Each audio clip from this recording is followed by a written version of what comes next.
This video is a breathing exercise for anxiety.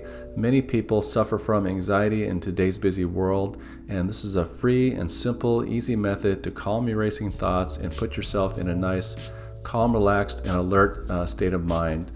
This exercise can be done almost anywhere at any time.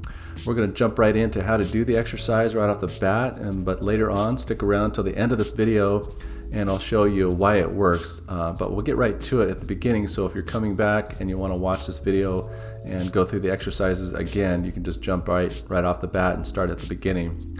But again, stick around till the end and we'll go over why this works. This video can be summarized in 3 steps. First, the breath in, which is 2 seconds long, then the out breath, which is 6 seconds, and then a hold for 2 seconds, that's a total of 10 seconds, which adds up to 6 breaths per minute, which is about the optimum rate for calming anxiety. So to get prepared for this exercise, you may want to do the lung clearing exercise, and I'll put a link to the video of that. It's just a quick lung clearing exercise to get yourself prepared for any of my other breathing exercises. But you can just start off right off the bat if you want to just stick with this video too. Also, to get prepared, you might want to use, like on your phone, like a timing app, put it on stopwatch, or you can use some kind of clock.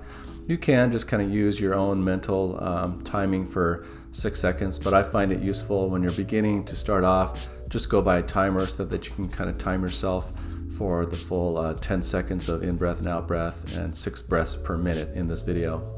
So to do the exercise, what you want to do is sit up straight in a chair with your feet flat on the ground. That's what I like to do. You can also sit in like a lotus position if you're a meditator. That also works, where your back is straight, but you want your lower rib cage and your pelvis to have as much space as possible so that your diaphragm can work to its best ability and have that full range of motion. Now, starting off, you're going to want to breathe like 30 to 60 seconds. Just breathe normally, kind of come into your breath and start paying attention to your breath and get your mindset right and ready for this exercise. Now, on the in-breath, we're going to want to start by taking like a 1/2 to a 3/4 of a normal full breath in for 2 seconds. And I can go over the reasons for that at the end, but what we want to do is build up a little bit of air hunger with this exercise to increase the CO2 in our bloodstream. So when you breathe in deeply, and I mean deeply down into the bottom of your lungs, not a full deep breath. We're just taking 1/2 to 3/4 of a full breath here, but breathe down deep into your lungs. You don't want to breathe with your rib cage, you want to breathe with your diaphragm. Let your tummy come out and let that full breath get down into the bottom of your lungs. A lot of people with anxiety, they breathe up in the upper part of their lungs, and that's associated with the vagus nerve for the stress response or the sympathetic nervous response.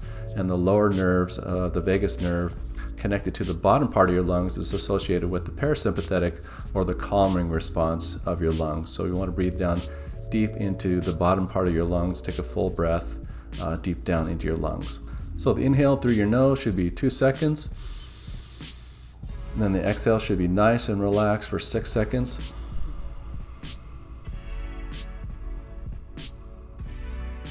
And then hold for 2 seconds at the exhale. And then just repeat that process. So inhale for 2, exhale for 6, and then hold. Inhale for 2, exhale for 6, hold for 2.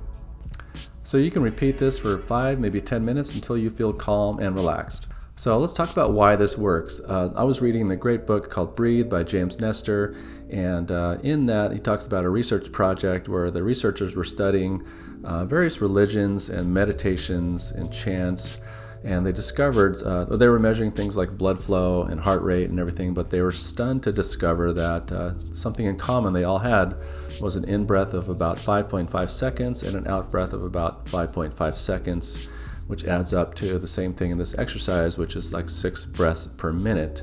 For example, Buddhist monks, they have a chant called Om Mani Padme Hum. That chant coincides with the same timing of 5.5 seconds in-breath, 5.5 seconds out-breath. There's also the Kundalini Yoga chant of Sa, Ta, Ma, Na, which also coincides with the same timing. There's also some Hindu mudras, which are tongue and hand poses, One was called the Kachari, which also coincides with this same kind of timing for breath. In fact, many cultures, from African to Hawaiian to Taoist to Native American to even the Catholic prayer of the Ave Maria, they all have this common theme of 6 breaths per minute, or 5.5 seconds in, 5.5 seconds out.